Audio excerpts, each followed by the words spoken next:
హల్లెలూయా. దేవుని నామానికి మహిమ కలుగును గాక. సీగుడిపాడు మరి ప్రాంతంలో ఉన్నటువంటి ప్రజలందరికీ మరి పరిశుద్ధులైనటువంటి దేవుని బిడ్డలు ప్రేమతో ఆహ్వానిస్తూ ఈ సువార్త ఎందు నిమిత్తం అంటే ప్రతి మానవుడు కూడా నశించిపోవటం దేవుడికి ఇష్టమైంది కాదు. కాబట్టి దేవుడు ఆయన అనాది కాల ప్రణాళికలో మనందరినీ నిర్మించుకొని నిన్ను నన్ను ఆయన ఎంతగానో ప్రేమించి ఈ లోకానికి వచ్చి ప్రాణత్యాగం చేయటం జరిగింది. కాబట్టి ఈ సువార్త అనేది ఎందుకు ప్రకటించాలి అంటే యేసు ప్రభువు వారు ఆయన ఇచ్చినటువంటి చివరి దినాల్లో ఆయన మరణమై పునరుద్ధానుడై లేచి విజయవంతంగా ఆయన మరణాన్ని గెలిచి మరి మరణం అంటే ఆ మరణానికి విజయం ఎక్కడ ఉన్నది అనేది తెలియపరచడానికి ఆయన చేసినటువంటి ఆ గొప్ప మహోన్నతమైనటువంటి కార్యమే మరి యేసు ప్రభు వారి యొక్క పునరుద్ధానం. కాబట్టి మరణాన్ని జయించిన నరుడు ఈ భూమి మీద ఎవరు కూడా లేరు. మరణాన్ని జయించగలిగినటువంటి నరుడు ఎంతో మంది పుట్టి మరి చనిపోతూ ఉన్నారు, కానీ మరణించిన వారు ఎవరు కూడా తిరిగి లేవడం అనేది జరగలేదు. కాబట్టి 2000 సంవత్సరాల క్రితము యేసు ప్రభు వారు ఈ లోకానికి ఒక కన్యక గర్భాన ఈ భూమి మీదకు వచ్చి పరలోకము నుండి ఆయన దిగి వచ్చి ఆయన మానవ రూపంలో కృపాసత్య సంపూర్ణంగా చెప్పినటువంటి మాట ఏంటంటే, ఇదిగో మార్గం సరళం చేయబడుతూ ఉంది.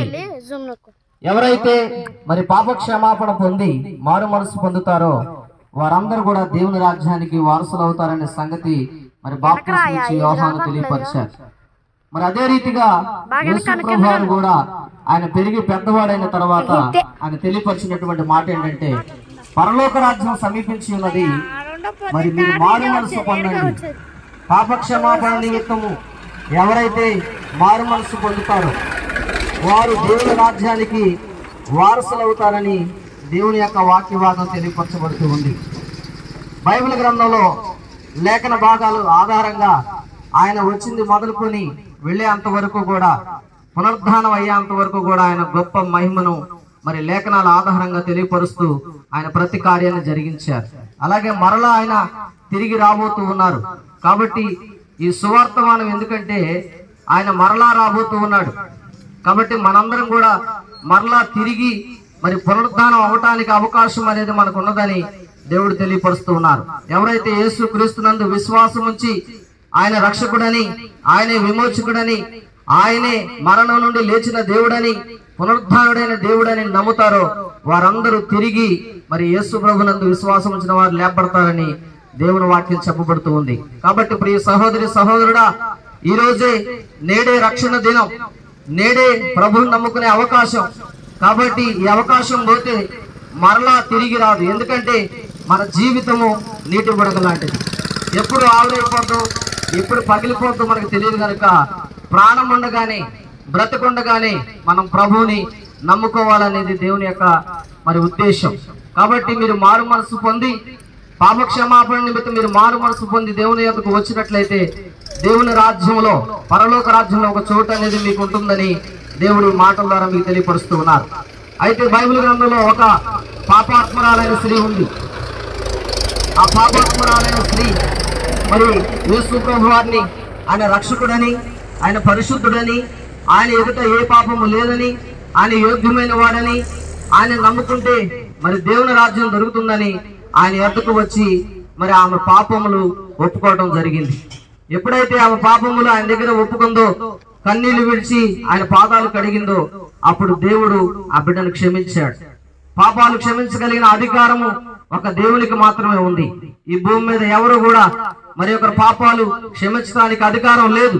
కాబట్టి యేసుక్రీస్తు వారు మన పాపములు క్షమించడానికి ఈ లోకానికి వచ్చారు.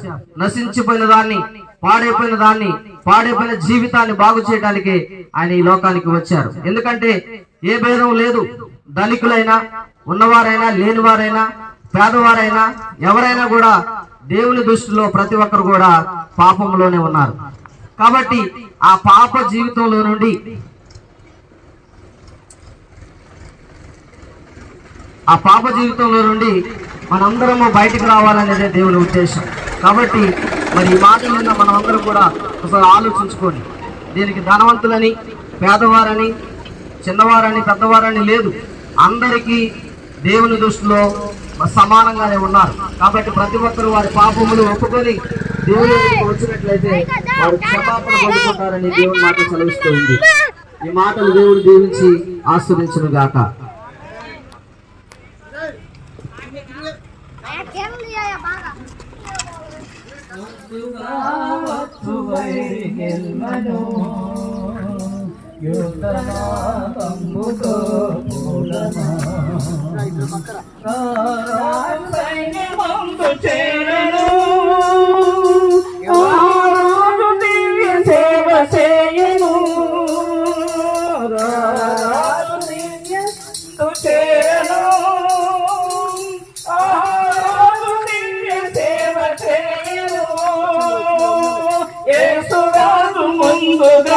ధ్వజము పట్టి నడువగా, యేసురాజు ముందుగా ధ్వజము పట్టి నడువగా, యేసుతోటి విగాను పోదమా, యేసుతోటి విగాను పోదమా.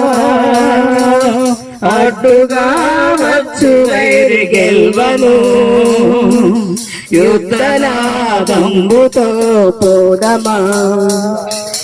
విశ్వాస కవచమును ధరించుచు ఆరాధనమరిని నిల్పుచు, జీవనదాతవు నీవేనయ్యా, తరములను స్థాపించినావు, సర్వజనులలో నీ మహిమయు వరింప, దీర్ఘాయువుతో నన్ను నింపినావు, ప్రాణభయమును తొలగించినావు, ప్రాకారములను స్థాపించినావు, సర్వజనులలో నీ మహిమయు వరింప, దీర్ఘాయువుతో నీ కృప బాహుల్యమే ఈడని అనుబంధమై, తలసిన ప్రతిక్షణమున నూతన బలమిచ్చెను. ప్రియమైన దేవుని బిడ్డలారా, మరి యేసు ప్రభువారు ప్రయాసపడుతూ భారం మోస్తున్నటువంటి సమస్త జనులారా, నా యొద్దకు రండి, మీకు విశ్రాంతి కలుగుతుంది అని చెప్పారు. ఈ లోకంలో ఎవరి నామమున మనం ప్రార్థించిన మోక్షానికి చేరలేము, కానీ యేసుక్రీస్తు నామం వలన రక్షణ కలుగుతుందని ఆయన లేఖనాల ఆధారంగా మనకు తెలియపరచడం జరిగింది. ప్రియమైనటువంటి యొక్క మంచి అవకాశం, ఈ లోకాన్ని జయించి మరణపు ముళ్ళను జయించినటువంటి దేవుడే యేసుక్రీస్తు వారు. ఈ లోకంలో ఆయన రావటం, యేసుగా ఈ లోకానికి వచ్చాడు, రక్షకుడుగా ఈ లోకానికి వచ్చారు. కానీ తిరిగి వెళ్ళేటప్పుడు ఆయన ఒట్టిగా వెళ్ళలేదు, అభిషక్తుడుగా, ఆధిక్యత కలిగినటువంటి పునరుద్ధానుడుగా తిరిగి వెళ్ళాడు. కాబట్టి ఈ రోజున దేవుడు నీతో నాతో మాట్లాడుతున్న విషయం ఏంటంటే, మానవుడు ఏ రోజుకైనా మరణించాలి. అది ఏనాటికైనా సరే మరణం అనేది ప్రతి ఒక్కరికి సంభవిస్తూ ఉంది. ఎందుకంటే పాపం అనే పాపాన్ని బట్టి వచ్చే జీతమే మరణం. కాబట్టి ఈ మరణం వలన చాలా మంది జయించలేక ఎన్నో హాస్పిటల్ డాక్టర్ల దగ్గరికి వెళ్ళినా కూడా ప్రయోజనం లేనటువంటి విధానంలో మరణాన్ని గెలవలేనటువంటి పరిస్థితిలో ఉన్నారు. చూడండి, పోయిన కాలంలో కరోనా కాలంలో లక్షలు కూడా ఎన్నో లక్షలు ఖర్చు చేసినప్పటికీ కూడా ప్రాణాలు నిలపలేనటువంటి పరిస్థితిలో ఉన్నారు. అందుకని శరీర మరణం అనేది అందరికీ సంప్రాప్తం అవుతుంది. ఇది పాపాన్ని బట్టి వచ్చింది. మొదటి ఆదామైనటువంటి మనుషుని ద్వారా పాపము ఈ లోకాన్ని ప్రవేశించి ప్రతి మానవుడు కూడా పాపంలో ఉంటానికి అది కారణమైంది. ఆయన మట్టి నుండి తీయబడ్డాడు, మరలా మట్టికి చేర్చబడతాడు. కానీ కడపటి ఆదాముగా వచ్చినటువంటి యేసుక్రీస్తు వారు ఆయన పరలోకం నుండి వచ్చాడు.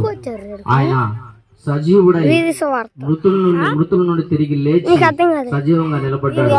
అందును బట్టి లోకానికి రక్షణ వచ్చింది, అందును బట్టి మనకు సమాధానం, అందును బట్టి మన పాపానికి విడుదల, అందును బట్టి మన జీవితంలో సంతోషం, సమాధానం నిలబడింది. కాబట్టి యేసుక్రీస్తు వారిని సొంత రక్షకుడిగా ఎవరైతే అంగీకరిస్తారో వారందరూ కూడా మరి దేవుని రాజ్యంలో ఉంటారని దేవుడు తెలియపరుస్తున్నారు. మరణము అనగా ఎడబాటు. ఈ మానవ జీవితంలో నుండి, ఈ శరీరం నుండి ఎప్పుడైతే ఆత్మ వేరైపోతుందో అప్పుడే ఎడబాటు కలుగుతూ ఉంది. కాబట్టి శరీరాన్ని ఎప్పుడైతే మన ఆత్మ విడిపోతుందో అప్పుడు మనలో ఉన్న ఈ యొక్క శరీరానికి ఎటువంటి ప్రయోజనం ఉండదు. ఇది మట్టికి చెల్లించబడుతూ ఉంది. కానీ ఆత్మ మట్టికి చావదు. దేవుడు అంటున్నాడు ఆత్మకు చావు లేదు. కాబట్టి రెండవ మరణం ఉంది, అది నిత్య మరణం. ఎప్పుడు శాశ్వతమైన ఎడబాటు. దేవునికి మానవునికి ఒక శాశ్వతమైన ఎడబాటు కలిగి ఉండాలి. కాబట్టి ఆ ఎడబాటులోనికి వెళ్లకుండా ఉండాలంటే ఈ భూమి మీద ఉండగానే, బ్రతికుండగానే, మనిషిగా ఉండగానే రక్షకుడిగా అంగీకరించాలనేది ఈ సువార్త. ఇది మంచి వార్త.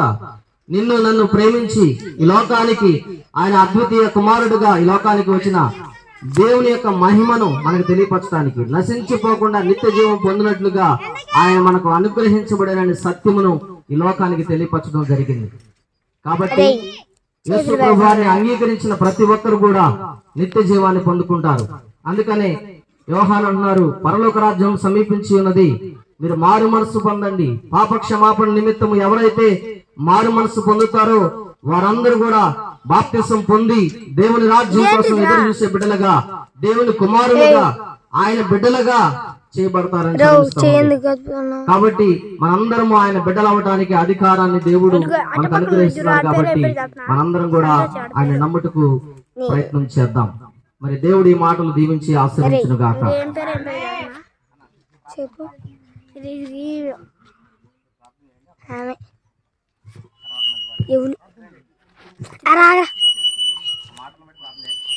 అట్లా అయితే వచ్చిందంటే వెలుగు ఎక్కువైంది. దగ్గి మహాపరిశుద్ధుడా, పరమ తండ్రి, గొప్ప దేవుడా, ప్రేమ స్వరూపి, ప్రేమ నమ్మకం కలిగినటువంటి మా యేసయ్య, పరలోకమందున్నటువంటి మా తండ్రి, వందనాలు, స్తోత్రాలు చెల్లించున్నాను. మా సహాయం దయచేయండి తండ్రి. కాలములు సమయాలు మీ స్వాధీనంలో ఉండయ్యా. మేమైతే ఒట్టి వాళ్ళమే, మట్టి వాళ్ళమే తండ్రి. మా ప్రార్థన మీరు ఆలకించి సహాయం దయచేయమని అడుగుతున్నాను నాయన. ఇప్పుడు మీ సువార్త పరంగా తండ్రి మేము బయలుదేరి ఉన్నాము. ఈ మైకు ఎంత దూరం అయితే వినబడుతుందో తండ్రి, వినబడిన ప్రతి సభ్యులు గల వారిని కూడా ఈ మైకి దగ్గర రప్పించండి. మారు మనసు పొంది తండ్రి మీ వద్ద, మీ వైపు తిరిగి అయ్యా మిమ్మల్ని నిత్యము నమ్ముకొని మీ పాద సన్నిధికి వచ్చేలాగా ప్రతి బిడ్డను కూడా మార్చమని అడుగుతున్నాను తండ్రి. మీకు స్తోత్రాలు, వందనాలు. ఇదిగో ప్రభా, ఇప్పుడు ప్రారంభంలో ఉన్నాము, తిరిగి మరలా వెనక్కి వెళ్ళే వరదా కూడా మేము తిరుగుతున్నటువంటి ప్రతి ఒక్క స్థలంలో మీ తోడు, మీ కాపుదల, మీ కనుసూపు నిండుగా ఉంచి తోడుగా ఉంచి సగనంలో తండ్రి ఎటువంటి నీరసం రాకుండా మంచి ఆయుర్వేదిగా ఇచ్చండి. తిరిగి మరలా మీ పాద సన్నిధికి చేరుకొని నిత్యము మిమ్మల్ని ఆరాధించుకునే కృపను మాకు దయచేయమని, ఈ కొద్ది మాటలు మీ పాదాల వద్ద ముద్రించి భద్రపరచుకోమని క్రీస్తు నామములో అడుగుతున్నాం తండ్రి, ఆమేన్. అపోస్తలుడైన పౌలు ఒకప్పుడు యేసుని నమ్మక, ఆయన యేసు ప్రభువారిని నమ్మిన వారిని హింసిస్తూ, భయంకరమైనటువంటి వేదనకు గురి చేస్తూ, అనేకుల్ని చంపటం, అనేకుల్ని నరకటం, బాగా హింస కలిగించడం చేస్తూ ఉండేవాడు. అలాంటి పరిస్థితుల్లో ఉన్నటువంటి అపోస్తలుడైనటువంటి సౌలుగా పిలువబడుతున్నటువంటి వ్యక్తిని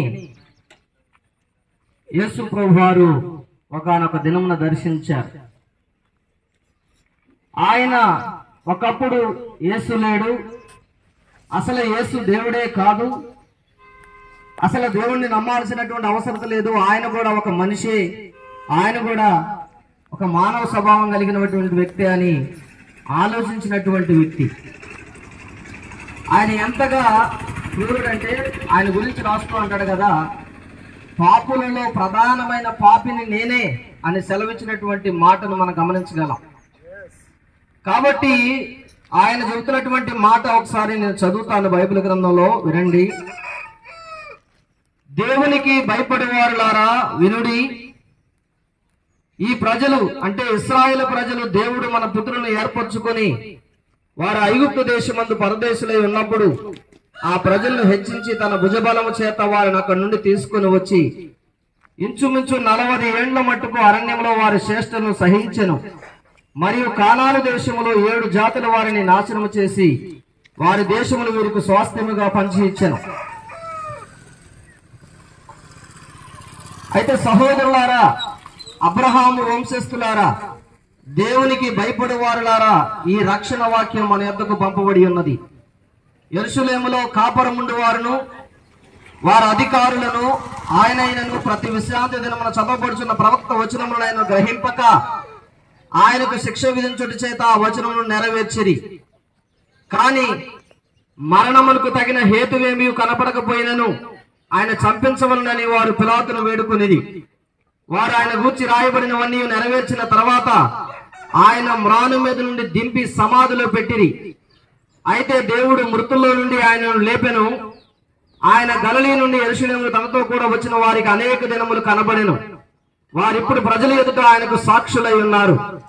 అలాగే అపోస్తలుడైనటువంటి పౌలు ఒకప్పుడు యేసు దేవుడే కాదని చెప్పినటువంటి వ్యక్తి, యేసు నమ్మనటువంటి వ్యక్తి, ఈ రోజున ఆయన గురించి ఆయన సాక్షిగా నిలబడి అనేకుల ఎదుట ఆయన సాక్ష్యాన్ని పంచుకుంటూ ఉన్నాడు. సవివరంగా చెప్పగలిగిన వాడు, ధారాళంగా మాట్లాడగలిగినటువంటి వక్త, అలాంటి గొప్ప వ్యక్తి యేసు లేడని మూర్ఖంగా మాట్లాడుతూ భయంకరంగా హింసిస్తూ సంఘమును వేధిస్తున్నటువంటి సందర్భంలో ఒక రోజున దమస్కులో ఉన్నటువంటి క్రైస్తవులను హింసించడానికి బయలుదేరాడు. అలా బయలుదేరినటువంటి ఆ యొక్క సౌలు దమస్కు ప్రాంతంలో యేసు ప్రభు వారు ఆయనకి కనిపించగా ఆయనతో మాట్లాడగా ఆయన నువ్వు ఎవడివి అని అడిగినప్పుడు నీవు హింసిస్తున్న యేసుని అని చెప్పాడు. ఈ రోజున చాలా మంది యేసుని దేవునిగా అంగీకరించలేకపోతూ ఉన్నారు. యేసుని దేవుని కుమారుడిగా అంగీకరించలేకపోతూ ఉన్నారు. ఆయన ఈ లోకానికి వచ్చిన రక్షకుడని, ఆయన ద్వారానే మోక్షం ఉందని, ఆయన ద్వారానే పరలోక రాజ్యానికి నిత్య జీవానికి మనం వారసులు అవుతామనే సంగతిని చాలా మంది గమనించలేకపోతూ ఉన్నారు. అలాంటి భయంకరమైనటువంటి వ్యక్తులే యేసుని సొంత రక్షకుడిగా అంగీకరిస్తూ ఉన్నారు. ప్రియమైన దేవుని బిడ్డలారా, ఈ యొక్క శుభవార్తమానం మీకు తెలియపరచబడేది ఏంటంటే ఆయన పుట్టడం నిజం, ఆయన మరణించడం నిజం, ఆయన మృతులై తిరిగి లేవటం నిజం. కాబట్టి ఆయన పునరుద్ధానుడని ఎవరైతే ఆయనని తిరిగి లేచాడని నమ్ముతారో వారందరూ నిత్య జీవానికి పాత్రులని దేవుని వాక్యం సెలవిస్తా ఉంది. మరి ఏ రూపమునైనను, ఆకాశమందైనను భూమి అందైనను దేని రూపమైనను చేయకూడదు అని సాగిలపడకూడదని చెప్పబడినటువంటి మాట, ఆత్మ కలిగిన వాడు చెవి గలవాడు వినుగాక అని చెప్పిన మాట గొప్ప మాట. ఆయన ఆత్మ దేవుడై ఉన్నాడు. కాబట్టి ఈ రోజున చాలా మంది భయంకరమైనటువంటి వాటిని ఆరాధిస్తూ ఉన్నారు. కానీ యేసు ప్రభు వారు చెబుతున్నటువంటి మాట ఏంటంటే ఆయన ఆత్మ అయి ఉన్నాడు, మనలో నివసిస్తూ ఉన్నాడు. ఎవరైతే ఆయన అంగీకరిస్తారో వారిని నడిపించేది ఆయనే, వారిని నిత్య జీవానికి వారసుడుగా చేసేది కూడా ఆయనే అని లేఖన ఆధారాలు మనకు తెలియపరచడం జరుగుతుంది. ఒక పాపి ఎప్పుడు మారు మనసు పొందుతాడు, ఎప్పుడు రక్షణ అనుభవంలోనికి వస్తాడు, ఎప్పుడు దేవుని యొద్దకు చేర్చబడతాడు, ఎప్పుడు తన పాపములు తన నోటితో ఒప్పుకుంటాడు, అప్పుడే నిత్య జీవానికి వారసుడు అవుతాడు. యేసు ప్రభువు వారు చెప్పారు, స్వయంగా నీ అంతటా నీవే వచ్చి ఆయన ఎదుట మోకాళ్ళు వచ్చి క్షమించమని యేసు ప్రభు వారిని ఎప్పుడైతే మనం అడుగుతామో అప్పుడు మన ప్రతి పాపము నుండి ఆయన మనల్ని పవిత్రులుగా చేయడానికి నమ్మదగిన దేవుడు అని చెప్పబడుతూ ఉంది వాక్యం. కాబట్టి ఆయన నమ్మదగిన వాడు. ఆయనలో మోసం లేదు, ఆయనలో దగా లేదు, ఆయనలో కుట్ర లేదు, ఆయనలో ఎటువంటి వంచన లేదు. కానీ ఆయన నమ్మిన మన జీవితాల్లో ఒక మాట మీద మనం నిలబడలేకపోతూ ఉన్నాం. ఆయన మాటను అంగీకరించలేని వారుగా ఉన్నాం, ఆయన ఆజ్ఞలు గైకొనలేని వారుగా ఉన్నాం.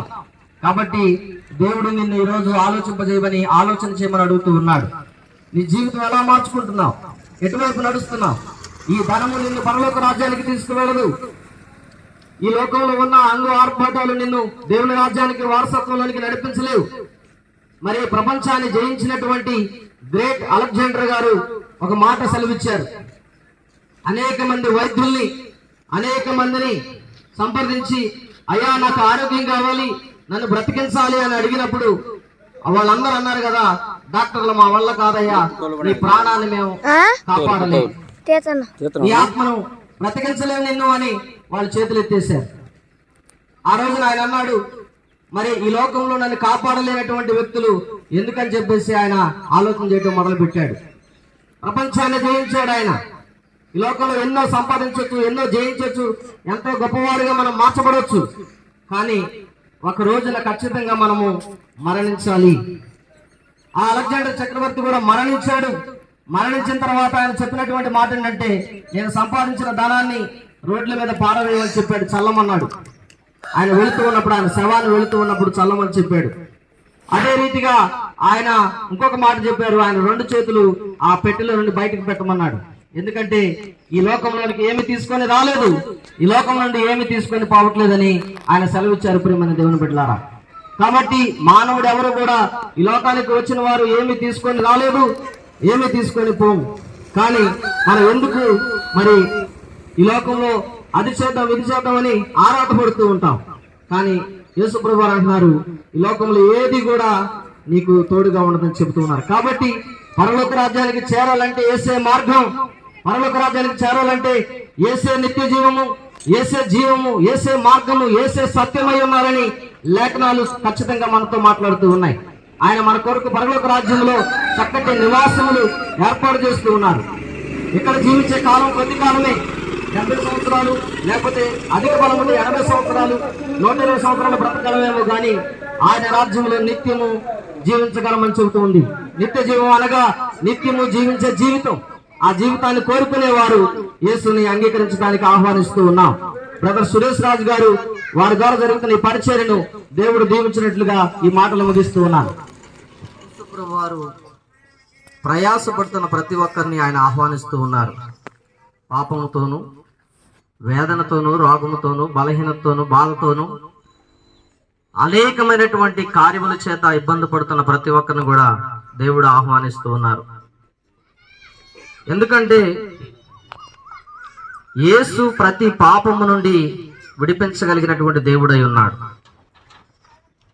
ఆయన పొందినటువంటి దెబ్బల చేత స్వస్థత కలుగుతుందని లేఖన భాగాలు వివరిస్తూ ఉన్నాయి. ఆయన మాట వలన జీవం ఉన్నది. ఆయన తోడుగా ఉంటే ప్రతి కష్టాన్ని కూడా ఎదిరించగలం. మరి బైబిల్ గ్రంథంలో యోబు అనే ఒక భక్తుడున్నాడు. ఆయన ఊజు దేశంలో గొప్ప ధనవంతుడు. ఆ ధనవంతుడైనటువంటి వ్యక్తికి ఉదయాన్నే లేచి అరుణోదయమున ఉండేవాడు. తన పిల్లల నిమిత్తము, తన కుటుంబం నిమిత్తము, అందరి నిమిత్తము ఆయన ప్రార్థనా యాచనలు చేస్తూ ఉండేవాడు. తన కుటుంబాన్ని కాపాడుకుంటానికి ఆయన దేవునికి మొరపెడుతూ ఉండేవాడు. ఈ రోజున మరి భార్య పట్ల భర్తకు, భర్త పట్ల భార్యకు, పిల్లలకు, కుటుంబానికి ఎవరికి వారికి సంబంధం లేకుండా ఎవరి జీవితాలు వారు జీవిస్తూ వారికి నచ్చినట్లుగా ఉంటూ ఉన్నారు. కానీ యేసు ప్రభు వారు ఆలోచించేది, ప్రేమించేది ఏంటంటే కుటుంబం అంతా ఒకే మాట మీద, ఒకే ఆలోచనతో, ఒకే మనసు కలిగి ఉండాలనేది మరి దేవుని యొక్క నిర్ణయం. ఈ రోజు నా భర్త నమ్ముకుంటే యేసు ప్రభు వారిని, భార్యని అంగీకరించట్లేదు. మరి యోబు కుటుంబము ప్రతిదినము కూడా దేవునికి ప్రార్థన చేస్తూ ఆయన్ని ఆరాధిస్తూ ఉండేవారు. మరి ఒకానొక దినమున అన్నీ కోల్పోవాల్సి వచ్చింది. కోల్పోయినా కూడా దేవుని మీద విశ్వాసం ఆయనకు తగ్గలేదు, దేవుని మీద నమ్మిక ఆయనకు తగ్గలేదు. ఎందుకంటే ఆయన నమ్మిన దేవుడు సమస్తాన్ని చేయగలడు. ఆయన నమ్మిన దేవునికి అసాధ్యమైనటువంటి కార్యములు ఏమీ లేవు. సమస్తమును చేయగలిగిన దేవుడు ఆయన. కాబట్టి ఆ సమస్తము చేయగలిగినటువంటి దేవుణ్ణి నమ్మిన మరి మన ఎడల కూడా అలాంటి గొప్ప కార్యాలు చేయడానికి ఆయన సిద్ధపడి ఉన్నాడు.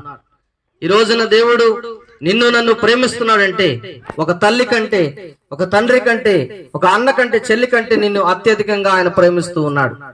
కాబట్టి వారు చేయలేనటువంటి త్యాగం, వారు చేయలేనటువంటి కార్యము ఆయన మన కొరకు ఆ కల్వరిగిరిలో మన కోసం ప్రాణం పెట్టారు. ఆయన ప్రాణ విలువ మనల్ని కొన్నారు. ఆయన క్రయధనంతో ఆయన కొన్నారు. ఆయన విలువైన రక్తము చేత, ఎవరు వెలకట్టలేని ఆయన నిష్కలంకమైన పరిశుద్ధమైనటువంటి రక్తము చేత నిన్ను నన్ను ఆయన కొన్నారు. కొనబడినటువంటి మనము ఇదిగో ఆయన సొత్తై ఉన్నాం, ఆయన ప్రజలై ఉన్నాం, ఆయన మేపే గొర్రెలమై ఉన్నాం. ఆయనకు మరి యథార్థంగా జీవించగలిగినటువంటి భక్తులుగా మనం ఉండాలనేది దేవుడు కోరుకుంటూ ఉన్నారు. అందుకనే ఊజు దేశంలో ఉన్న ఆ యోబు యథార్థవంతుడు, నీతి కలిగి యథార్థమైనటువంటి ప్రవర్తన కలిగి ఆయన దేవుని ఎడల నిష్కపటమైన మనసు కలిగిన వాడిగా జీవించాడు. అందుకే దేవుడు ఆయన దినదినము ఆశీర్వదిస్తూ దినదినము ఆయన్ని మరి ఆయన లోకంలో ఉన్నవారి కంటే అధికంగా ఆయన్ని ఆశీర్వదించడం జరిగింది. అంతేకాదు ఆయన పరలోక రాజ్యంలో మరి మొట్టమొదటి విశ్వాస గుంపులో ఉంటాడు. ఎందుకంటే ఆయన విశ్వాసం అమూల్యమైనది, గొప్పది. ఈ రోజున యేసు ప్రభువారిని నమ్మిన ప్రతి ఒక్కరికి, యేసు ప్రభువారిని అంగీకరించిన ప్రతి ఒక్కరికి నిత్య జీవం ఉన్నదనే మాట ఇదిగో నమ్మదగినది. ఆయన మీ పాపములు మీరు ఒప్పుకుని ఎడల, మీ పాపములు మీరు సమస్తములు దేవుని దగ్గర ఒప్పుకుని ఎడల ఆయన నమ్మదగినవాడు. ఆయన నమ్మదగినవాడు గనుక ఆయన సమస్త పాపము నుండి, సమస్త దుర్నీతి నుండి ఇదిగో నిన్ను పవిత్రులుగా చేయటానికి ఆయన సిద్ధముగా ఉన్నాడు. మరి నువ్వు ఒప్పుకోవటానికి సిద్ధపడితే, ఈ రోజు నువ్వు ఆయన దగ్గర మోకరించగలిగితే, ఆయన దగ్గర యోగ్యముగా నువ్వు అడగగలిగితే, ఈ రోజునే నీకు విడుదల కలుగుతుంది. ఈ రోజునే పాప విమోచన కలుగుతుంది. ఆయన రాజ్యానికి నిన్ను కుమారుడుగా అంగీకరించడానికి సిద్ధపడుతూ ఉన్నాడు. నువ్వు సిద్ధమేనా? ఆయన రాకడ సమీపించున్నది. ఇదిగో మారు మనసు పొందండి, పాపక్షమాపణ పొందండి. ఇదిగో లోకము అంతమైపోతుంది. ఆయన రాకడ సిద్ధంగా ఉన్నది. మనం ఎత్తబడాలి, ఆయన రాజ్యంలోనికి ప్రవేశించాలని యేసు ప్రభువారు మరలా తిరిగి వస్తానని చెప్పారు. ఆయన ఆరోహణమై తిరిగి వెళ్ళిన తర్వాత మరలా ఇదిగో నేను మీకోసం వస్తాను అని చెప్పాడు. ఆయన వస్తూ ఉన్నాడు. ఆయన వచ్చినప్పుడు నువ్వు సిద్ధంగా ఉంటే ఆయనతో వెళ్ళటానికి అవకాశం ఉంది.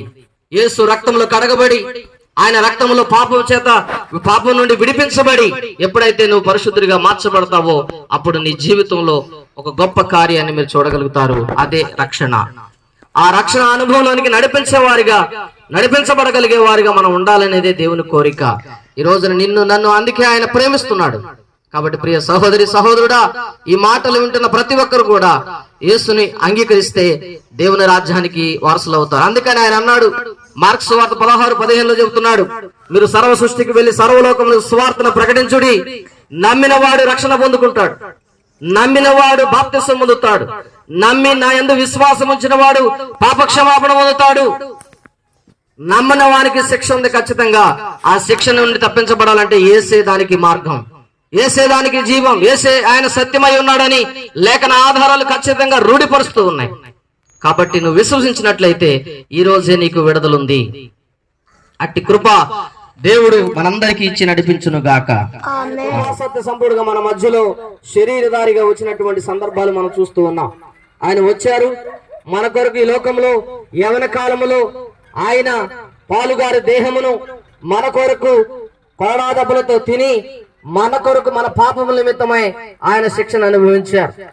ఈ రోజున యేసుని సొంత రక్షకుడిగా అంగీకరించిన ప్రతి ఒక్కరికి చెల్లేది ఏంటంటే మరి ఆయన చేసిన త్యాగం, ఆయన చేసినటువంటి ఆ యొక్క అమూల్యమైనటువంటి ఆ యొక్క కార్చిన రక్తాన్ని బట్టి మనకు విమోచన ఉంది. ఎవరైతే ఆయన సొంత రక్షకుడిగా అంగీకరిస్తారో, ఎవరైతే ఆయన్ని చేశాడో, ఆయన చేసినటువంటి త్యాగం వల్ల నాకు విడుదలుంది, ఆయన చేసినటువంటి త్యాగం వల్ల నాకు క్షమాపణ ఉందని అంగీకరిస్తారో వారందరూ కూడా నీతిమంతులు అవడానికి అధికారం ఉంది. అందుకని మన పాపము నిమిత్తము ఆయన మరణించి మనల్ని నీతిమంతులుగా, నిర్దోషులుగా, పరిశుద్ధులుగా చేయాలన్నదే ఆయన యొక్క ముఖ్య ఉద్దేశం అయి ఉన్నది. కాబట్టి ప్రియమైన దేవుని బిడ్డలారా, ఈ రోజున నన్ను ప్రేమిస్తున్నాడు కనుకనే ఆ నిత్య జీవాన్ని మనకు అనుగ్రహించాలని ఆశ కలిగి ఉన్నారు. కాబట్టి ప్రతి ఒక్కరు కూడా యేసు నామాన్ని అంగీకరించి ఆయన బిడ్డలుగా అవ్వాలన్నదే దేవుని యొక్క ఉద్దేశం. ఈ మాటలు దేవుడు దీవించి ఆశీర్వదించును గాక.